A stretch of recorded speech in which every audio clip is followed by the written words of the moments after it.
The rain came down like shattered glass from the sky, cold and relentless, soaking everything it touched.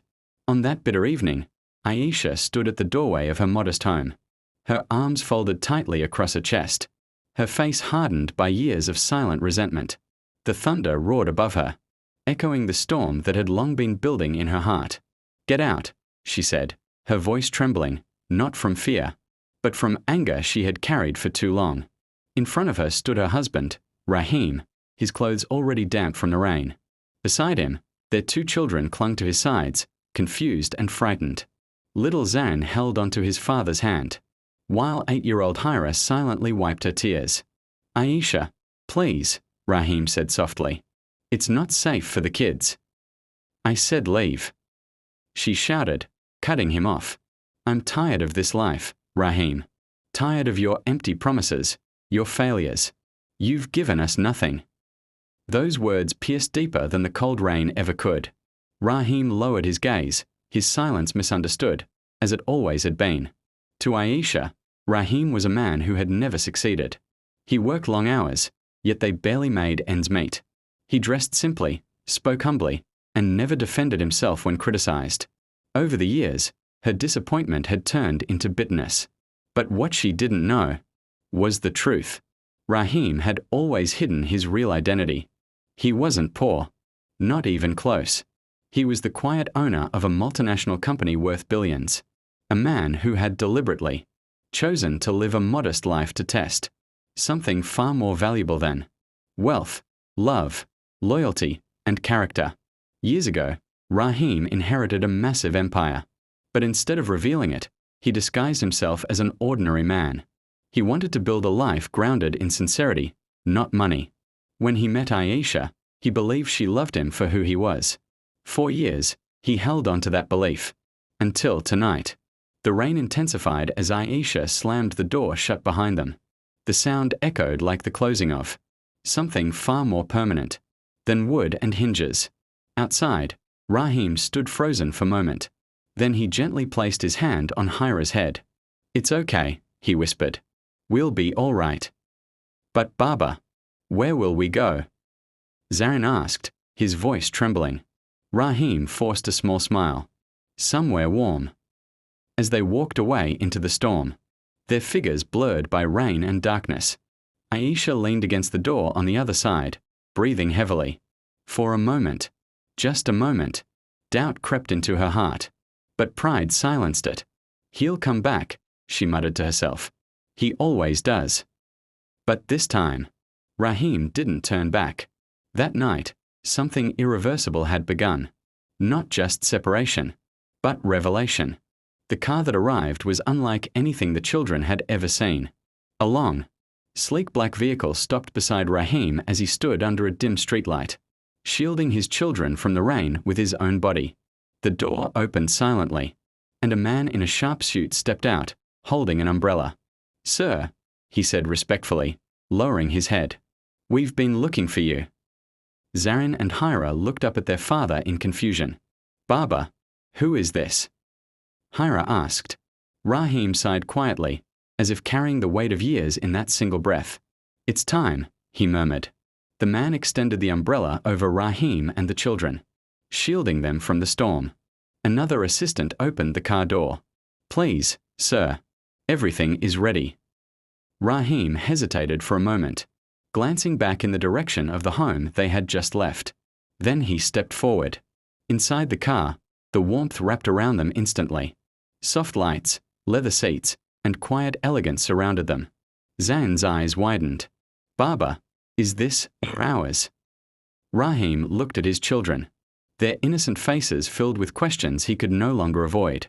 "Yes," he said gently. "It is." Hira frowned.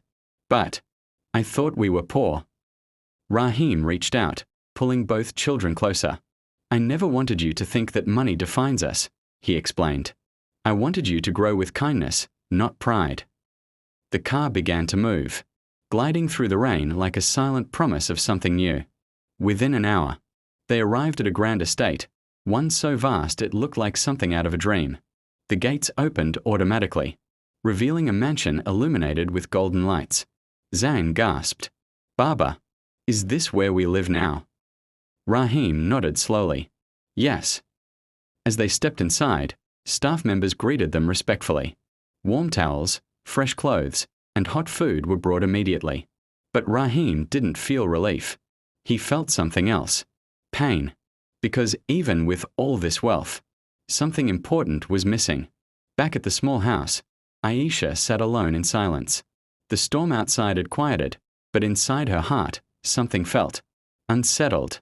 She walked to the window, expecting to see Raheem standing there, waiting to be let back in. But the street was empty. Hours passed.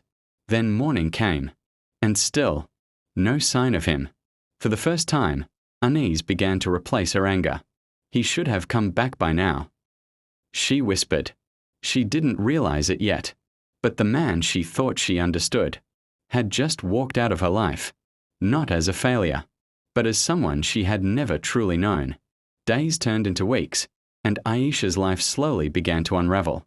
At first, she held on to her pride. He'll return, she told herself repeatedly. He has nowhere else to go. But each passing day chipped away at that belief. The house felt emptier, quieter, lonelier. There was no laughter from the children, no soft footsteps of Raheem moving through the rooms, no quiet presence that she had once taken for granted. Then reality struck harder. Bills began to pile up. Without Raheem's steady income, modest as she had believed it to be, Aisha struggled to manage even basic expenses. How is this possible? She muttered one evening, staring at unpaid notices. She had always assumed Raheem earned very little. Yet somehow, they had survived. And now, she couldn't. Meanwhile, in a completely different world, Raheem was rebuilding something, not just for himself, but for his children. Zarin and Hira adjusted slowly to their new surroundings. They attended one of the finest schools, wore clean, beautiful clothes, and lived in comfort beyond imagination. But something was missing for them too. Baba, Hira asked one night, will Ami come here? Raheem paused. I don't know, he replied honestly. Do you still love her? Zain asked quietly. Raheem closed his eyes for a moment. Yes, he said. I do. Back in her small home, Aisha sat on the floor, surrounded by silence and regret she refused to name. One afternoon, there was a knock on the door. She opened it to find a man in a formal suit. Yes, she asked, confused. Are you Mrs. Aisha Raheem? He asked politely. Yes. I'm here regarding your husband. Her heart skipped. What about him? Where is he? The man handed her an envelope. Perhaps this will explain. With trembling hands, Aisha opened it.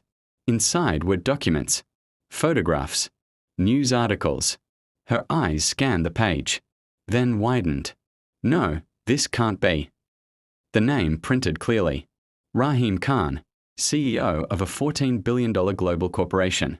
Her hands shook violently. This is a mistake. She whispered. But it wasn't. Every piece of evidence confirmed the same truth. The man she had called a failure was one of the wealthiest and most powerful individuals in the country. Her knees gave way, and she collapsed onto the floor.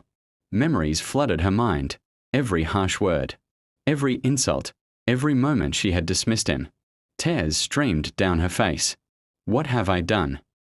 Aisha couldn't sleep that night, or the next, or the one after that. Every moment replayed in her mind like a cruel echo. Raheem standing in the rain, the children crying, her own voice shouting those unforgivable words. Get out. Now she understood. He hadn't been weak. He had been patient. He hadn't been a failure. He had been humble. And she had been blind. Driven by guilt and desperation, Aisha decided to find him. After days of searching, asking, and following every lead she could, she finally stood in front of the grand gates of Raheem's estate. The same gates she had once never imagined could belong to her husband. Her heart pounded as she approached. I'm here to see Raheem, she told the guard. Do you have an appointment? He asked. No, but I'm his wife. The guard hesitated, then made a call. Minutes later, the gates slowly opened.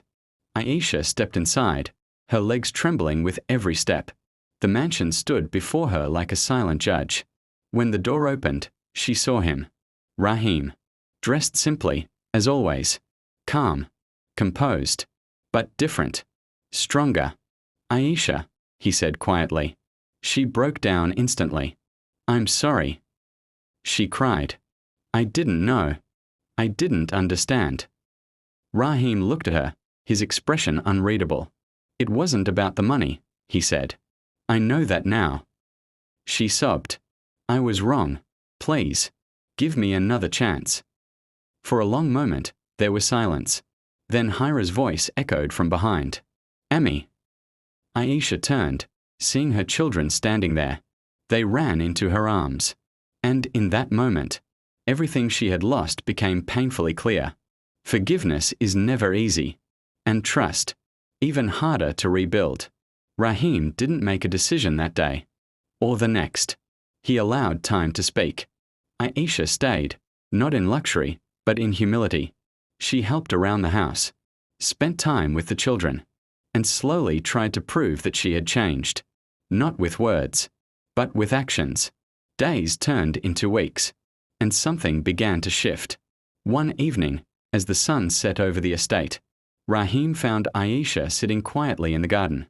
I never cared about the money, he said. She looked up. I know, she replied softly, and that's what hurts the most. He sat beside her. I just wanted a family that loved me, for me. Aisha's eyes filled with tears. You deserve that, she said, and I failed you. Rahim looked at her for a long moment. Then, gently, he said, people make mistakes. Hope flickered in her eyes, but not everyone learns from them. She nodded. I have. Silence lingered between them, not uncomfortable, but healing. Finally, Rahim reached out his hand. Then let's try again, he said. Aisha took it, her heart full of gratitude and humility. This time, not for wealth, but for love. And as their children laughed nearby, the past slowly loosened its grip. Because sometimes, the greatest riches aren't measured in billions, but in second chances.